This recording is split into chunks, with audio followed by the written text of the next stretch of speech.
Check 1, 2. Check 1, 2.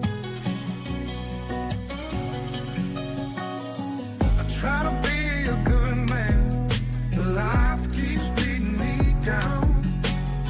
I never understood that you gotta learn to swim and you're gonna drown. People think I'm riding high, but I feel so low. I try to be a good man, but life keeps beating me down.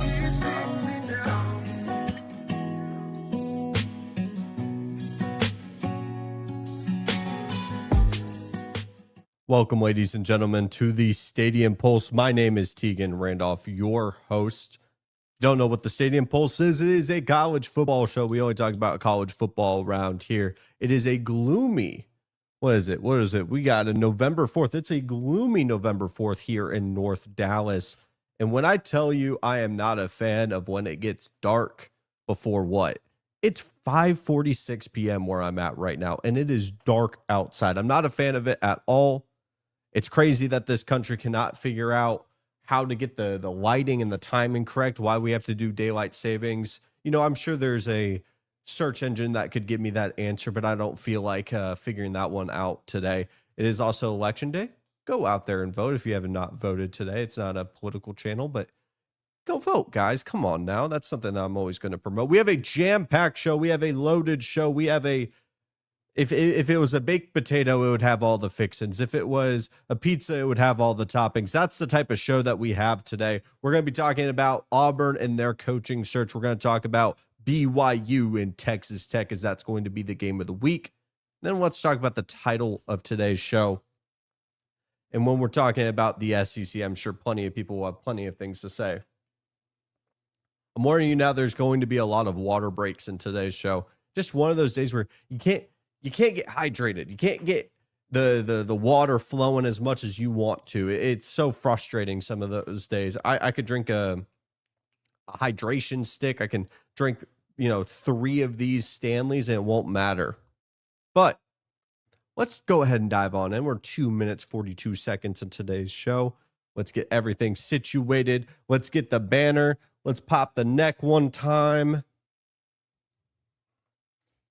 Oh, I'll even get fancy with it because I completely forgot to put the right font on it. There we go. Who should Auburn hire as their next head coach? That is the question we want to try to figure out today.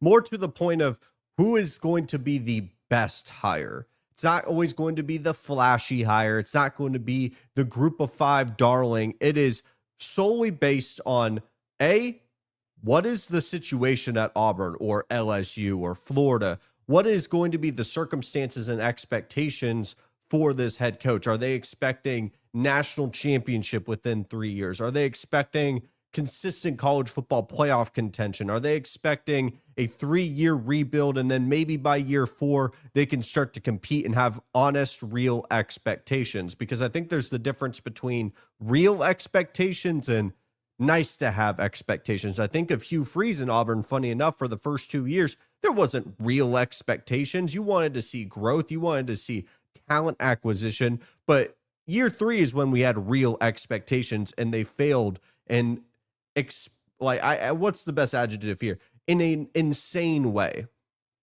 And I have a list of coaching candidates because Hugh Freeze is left to go golf. Hugh Freeze has gone to golf and he's not the head coach at Auburn football right now. So we have a long list by Pete Nakos in terms of the coaching board. And I want to make it very clear. These are not guaranteed to be the guys that end up being the head coach at Auburn. This is the list as of November 4th, 2025. This list could easily change within a month. These decisions are not going to be made tomorrow. So fully expect these names potentially to be a guy that's going to get hired at Auburn is going to be someone that isn't on this list. But I think with how unique it is with some of these candidates, I think it'd be worth our time to potentially look at who could be the next Auburn head coach.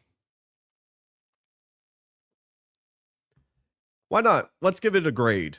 Let's give these guys a grade on it. So as we look at the coaching list for Auburn, the number one guy that gets named is John Summerall out of Tulane. He was in coaching searches and interviews last year. Tulane fell off. It's very clear that more than likely he's letting the distractions really seep into Tulane football. They had an embarrassing loss to UTSA, and I'm fully expecting this to be the offseason that we see John Summerall take at least a Power 4 job, if anything, an SEC job. And I really do think John Summerall would be a great fit at Auburn. He's the obvious choice that everyone has been saying, very similar to Florida and Lane Kiffin. He's been the popular option. The questions I have about John Summerall, as I would grade it, more likely depending on who they bring in terms of the coaching staff, because I think that's something that people will not speak about enough, is what kind of coaching staff are you bringing, and, focus too much of their time on the head coach. But regardless, I think it would be an A- hire. Sometimes it's 2 + 2 = 4. Sometimes it's peanut butter and jelly. It just works and it's simple. When we're talking about John Summerall, he's going to be a program builder. He's going to be someone that brings in a culture, a defined standard of what he wants his program to look like. Could we run into an issue of what we saw with Billy Napier, where he could bring in a ton of talent? He could do everything right in the internal side, but as soon as we get to Saturdays, it completely crumbles. Yeah, Auburn could definitely take that risk of scaling in terms of the quality of coach going from the group of 5 to the Power 4. But based on everything you could read about John Summerall, this is someone that is a Power 4 coach stuck at a group of 5 school, and he's going to get a job to potentially scale his operation. I really do wonder if Auburn's wanting to eat their vegetables in this situation. And what do I mean by that? I mean, take the guy that may not be the splash hire. There's guys that could be splash hires that we're going to talk about here, the high profile names, the ones that is going to draw a ton of attention to your program. But John Summerall, though he's not going to bring a ton of attention as a Lane Kiffin, as a Kenny Dillingham, he's going to be the guy that I think is the best fit for Auburn. And I really do wonder if Auburn's going to be willing to eat their vegetables in this situation, because I do think it's the right guy for them. We also got to talk about Alex Golesh. I think that's a little less likely, although I'm a big Alex Golesh fan, former offensive coordinator from Tennessee, now the South Florida coach. He's done a remarkable job. He's had over, 3 years of being able to punch up his weight class with a group of 5 job. He's been able to build an incredibly well built out culture at USF. I just think the match there doesn't fit as well as a John Summerall. Although if they want to dip their toes into the group of 5, I think he's the second best option. Brent Key is an option that I think is not going to be one that Auburn wants, maybe internally, when we're talking about getting alignment with NIL funding. Auburn's got a lot of great sports. I mean, basketball has been highly profiled. We're talking about baseball as well as one that they've been wanting to drum up a lot more attention. And you do need a coach that is going to want to fight internally for those NIL funds. It's not like they're lacking in that area. We saw a guy like Hugh Freeze be able to find a way to get a ton of NIL funding to this Auburn program, fully expecting him to be able to be a guy that was getting a ton of talent in the door. Not to say Brent Key's not going to be able to do that. He gives me the vibes of Louisville head coach Jeff Brom, a guy that's just going to be focused on winning games on Saturdays, not someone that's going to be a politician on the interior. Not to say Hugh Freeze was that type of guy, but I definitely think he's a little bit more that than a Brent Key, although I do think he's another eat your vegetables option. If you want to go win football games, you go hire Brent Key. Be curious if he would want to leave Georgia Tech. We also have to talk about the elephant in the room. And this is going to be its own clip. If the editor ends up seeing this, I appreciate all the work that you do. Jimbo Fisher, if he was to be hired by Auburn, and you may laugh and you may say, how are we talking about Jimbo Fisher in another SEC job? We just had to pay $50+ million to get rid of Hugh Freeze. And now we're going to go up our weight class into the number one guy in terms of buyout percentage. We're looking at Jimbo Fisher. They wouldn't name him on the Pete Nako's article as a meme, as a joke. This is a serious thing that they are considering, and it wouldn't shock me if the administration internally for Auburn was being dead serious about this. The weight of a national championship winning coach, the PR campaign that we've been seeing over the past couple months for a Jimbo Fisher has been very real. And this has been the one job that I think a lot of people are really starting to insert his name into the conversations. Now, if the administration wants to go get a guy like Alex Golesh, Brent Key, John Summerall, they can easily go get that guy. But if they want the high profile name, the one that's going to get the boosters excited, listen, these guys aren't going to be watching every team across the country. They want to go see who's going to be the guy that's going to win games for Auburn. And they end up maybe believing that Jimbo Fisher's that guy. Who knows? Maybe as time has progressed, the thoughts of what happened in 2023 and 2022 for Texas A&M goes out the door. If you have not watched the Stadium Pulse before, I have a lot of deep roots when it comes to Texas A&M football. If Auburn does this, this is an F- higher. Anything below an F that you can go to, I don't care if it's a Z level higher. That's not even a grading scale. Why are we considering Jimbo Fisher as an SEC head coach? Not even trying to make him go through the trials of a group of 5 job like we're seeing with Dan Mullen at UNLV, like we've seen with Lane Kiffin. I believe it was at it was a Florida school.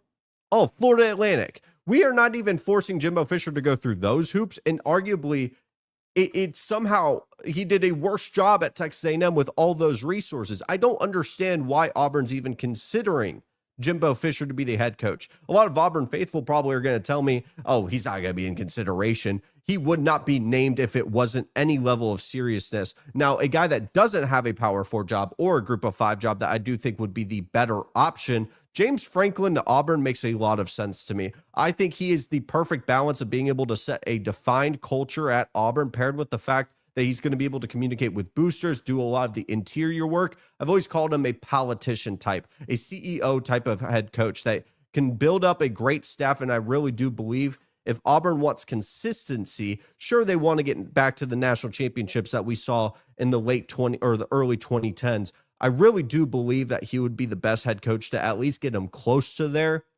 And I'm always of the idea that just because a head coach has not done something doesn't mean that they can't. I get it. He flamed out at Penn State. It didn't work out. They pulled the trigger really quickly with a make or break year with him. That doesn't mean I can't have any kind of faith that James Franklin could work at Auburn. And frankly, I do think, and pun intended, I think out of all the options, especially the ones that don't even have a job right now, when you're considering a Jimbo Fisher, I do not know how you could go with a Jimbo Fisher and not a James Franklin. You could make a fair argument that we're talking about maybe James Franklin doesn't even want the job. He doesn't see the full alignment, but they seem more in line than like an LSU or a Florida right now where their administrations are kind of wonky. So we could be talking about James Franklin to go into Auburn, and I think that would be like a B+, A- type of hire. I will say the home run hire is 2 names. Clark Lee from Vanderbilt. I think Clark Lee will give you the consistency. He's been able to do it at a Power 4 job, not just any Power 4 job. He's been able to do it at Vanderbilt. Vanderbilt is doing things that we haven't seen since World War II. If Auburn's able to pull away from another SEC program in Nashville, Vanderbilt has a very underrated amount of terms of resources now that boosters have actually gotten a taste of real good football. It wouldn't shock me if they were able to retain a guy like Clark Lee, but if you're able to get him with the resources that Auburn has, with the pedigree that Clark Lee's been able to build at a program that no one was able to get any sustained success outside of James Franklin, and he immediately dipped to Penn State, I would be very impressed if they were able to get a Clark Lee. And then Kenny Dillingham, he's got the great blend. I would be shocked if you were able to pull him away from his alma mater, but this is the type of job that will throw money at any head coach if you guarantee them some success. And we have a guy that would build a great culture, I think bring a ton of excitement. He's a high-profile name. If you want to check all your boxes, you go throw a major number at a guy like Kenny Dillingham. And that's not even the top of the list. Like, that is not the entire list, but those were the key names I wanted to talk about when we're looking at the Auburn job. I really do remember in the Sunday show just ripping into Hugh Freeze. I really do recommend watching that Sunday show, talking about a head coach that wants to go golf more than he does play football. Now, I get it. These coaches have their own lives. Like, they can easily go play golf, but it was the way he presented himself, and it was the way that he showcased himself as the head football coach with the program that has put in so much investment into you that just drove me up a wall. Let's talk about the game of the week. BYU, number 8 in the country, travels to good old Lubbock, Texas to face off against the Texas Tech Red Raiders, number 9 in the country, at an 11 a.m. kick. The fact that this is not a night game, big noon kickoff, gets another victim because This game should be a night game. Lubbock, Texas is going to be having their biggest game in over a decade. You could make an argument. I mean, this is one of their more high-profile games. Everyone's coming into town. You have College Game Day, Big Noon Kickoff, the Fall Don't Lie Tour. Everyone is in town for Texas Tech. And this is, if I were to give this a theme, if I were to give this a projection of what this game means, this is their defining moment if you're Texas Tech.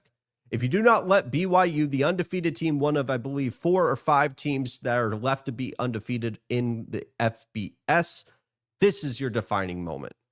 You are the team that has put in so much investment into your program, basically bought a roster. Shout out to Cody Campbell. This is your moment. Regardless of what we're going to talk about with the statistics and how these teams actually match up between each other, you know, this is Texas Tech's opportunity on the national stage to really solidify themselves with all the recruiting momentum, all the money, all the talk about what Texas Tech could be as we've unlocked this treasure chest of millions upon millions upon millions of dollars. This is the moment of the first step of them becoming not just the top end, the tier 1 Big 12 teams, but the upper echelon of top teams in the country. Because Texas Tech's dealt with a ton of injuries, BYU included. Both of these teams, to my understanding, no, BYU's coming off of a bye. Texas Tech's coming off of a road win against Kansas State, a Kansas State team that has actually bounced back for the midpoint of the season. They've actually done a really good job, so I take that win as quite impressive, while BYU obviously is coming off of their win against Iowa State, then going into a bye. And I say all that talk about this is their moment. This is the keystone spot. This is the milestone for Texas Tech to really step up. I mean, they had their moment against Utah on the road, and a lot of people were respecting Texas Tech. Some people were throwing them in the top 5 in the entire country at the time. But I think it's a different level when you're more than likely going to have recruits arrive at this game. You're going to be able to showcase the environment of Lubbock, Texas. Those tortillas better be flying. I don't care what the fines are.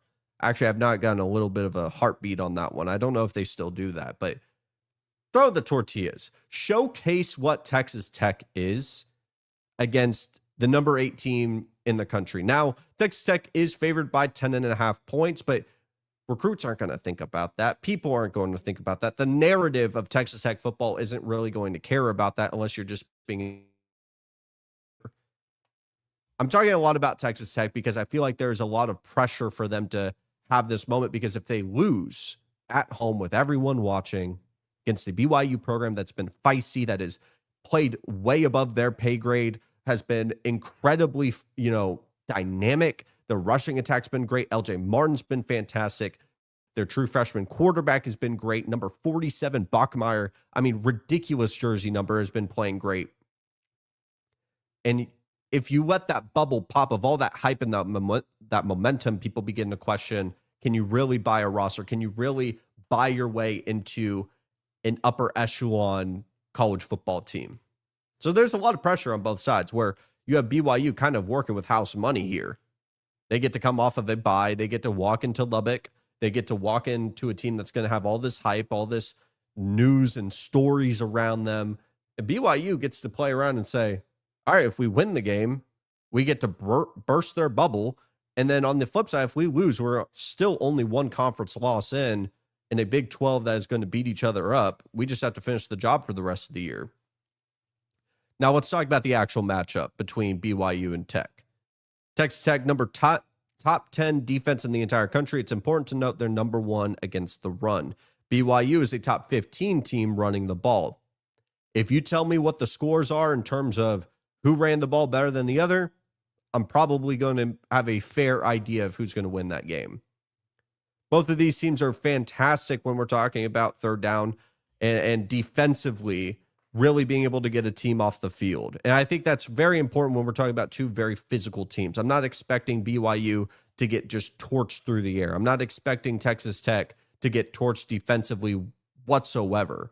And so when we're looking at this matchup, who's going to get people off the field the most, and especially with how they play football on both sides, I really do think this is going to be a limited possessions type of game. How efficient can each team be? And though we have BYU coming off of a bye, and then they also have two of their returning stars, I believe both defensively after the bye week, getting a little bit more healthy. They're working with house money. They're the doubted team. They continue to be undervalued by everyone in the college football public. I'm still picking Texas Tech to win, and this is for a couple of reasons. I really do love this Texas Tech front seven. I do think they're going to stop the strength of this BYU offense, which has been their rushing attack. I think they have been one of the most physical teams in the entire country. As much as we saw Arizona State find a ton of success with Levitt and Jordan Tyson, I just don't think they have that dynamic of a playmaker and that quarterback duo to be able to exploit this Texas Tech defense. And even then, they still struggled in the red zone. I don't expect BYU's offense to be dynamic enough to not only get to the red zone, but make 3 points turn into 7. I do trust with Baron Morton. I keep saying Brennan because of how the letters look on the page. I keep going to Brennan, but Baron Morton, the quarterback for Texas Tech, returned, played fantastic against Kansas State. Kansas State's defense, obviously not great, but a perfect opportunity to tune yourself up as you're about to face off against a relatively good BYU defense. And I understand everyone's been projecting BYU's regression and expecting BYU at some point to fall off. If they're able to get a win like this, I mean, top 7, top 6 team in the country. I mean, this BYU team would be incredibly good and easily the favorite to win the Big 12. And you really do start to have some serious questions about Texas Tech. I really do think we also have the dynamic here of the team that wants it versus the team that needs it, Tech being the team that needs it. And I understand the 10.5 points. I do think we're going to have a double-digit win here. I was a little bit more disrespectful on my TikTok, as you can see the banner below, and I do apologize to the editor. I was late on it. It's okay. Yeah, I'm going to pick Texas Tech. We're going to go with a score of 31-20. BYU gets a ton of field goals here, and I think Texas Tech finds a way to win. They're going to have one field goal and about, 4 touchdowns. Yeah, Texas Tech wins the game of the week, and they will move on, and I think they're going to make the college football playoff. Guys, there's no producer. It's just me. So I apologize for messing up the banners down below, but it's okay. I just always want to make sure if anybody is watching this show for the first time, they're seeing this beautiful mustache, the minor league baseball hat, the Arizona State sweatshirt, that they know what we're talking about, when the show is starting. Thursdays at 5:30. I may even push it back a little bit. I mean, it is dark outside. This is the first show that I think we've done since daylight savings at like 5:30. It's nighttime. It's 6 o'clock. It's 6 o'clock and it is dark outside. What are we doing? This is ridiculous. This is just outright ridiculous. I miss when it was dark outside, when it was like 7:30 or 8. All righty. Let's talk about the show. Topic of the show. All right. I know I got it. We're going to pop the neck for this one. With the college football playoff rankings being released in about 2 hours from when this is being recorded, I want to present a question as we are 1 week into November. Can an SEC team make the college football playoff with a record of 9-3? Before you say no, before you say it's SEC bias, before you tell me it's just another hypothetical for the SEC to get another team in, just hear me out. Now, I'm not one to say that I love the 12-team playoff. We could talk about this in the offseason. I'm not a 12-team playoff guy. I'm not one for expansion. It was pushing it with the 4-team playoff. Frankly, if I was an extremist, I'd be okay with the BCS coming back. And with some fine-tuning and tweaking to the computer system, I think college football would be just fine. I think the focus on the national championship and making it the end-all be-all for 130 teams is quite ridiculous in my eyes. Like I said, that's for a point for another day.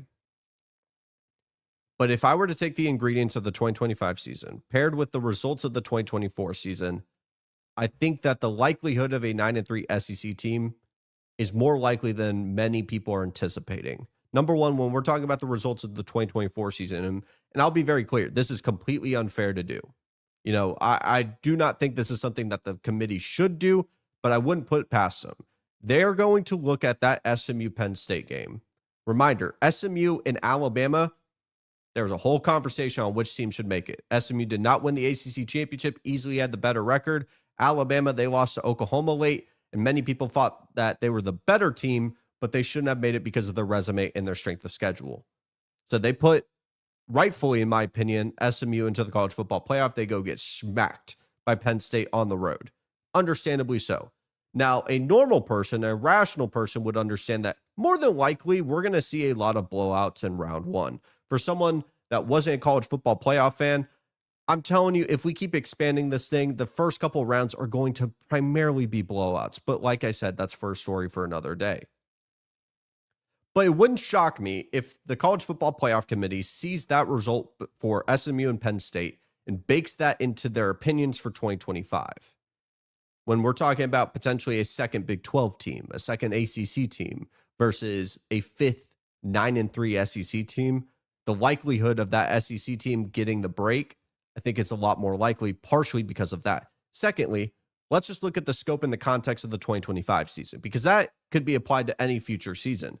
2025 is a different case, though, when we're talking about the route to a college football playoff. So let's set the stage, because I would say there's going to be about 8 spots for the Big Ten and the SEC. Why do I get to 8? I think Notre Dame wins out.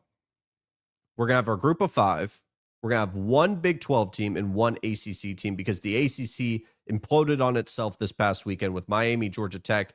It's more than likely going to be a one-team conference. So that leaves 8 for the rest. I think we're going to have Texas A&M, Alabama, Georgia, Ole Miss. That's 4 SEC teams. Then you have the big 3 from the Big Ten, which is Oregon, Ohio State, and Indiana. Now we have that last spot. And this is when the conversation starts. And I think it will come down to an SEC or a Big Ten team.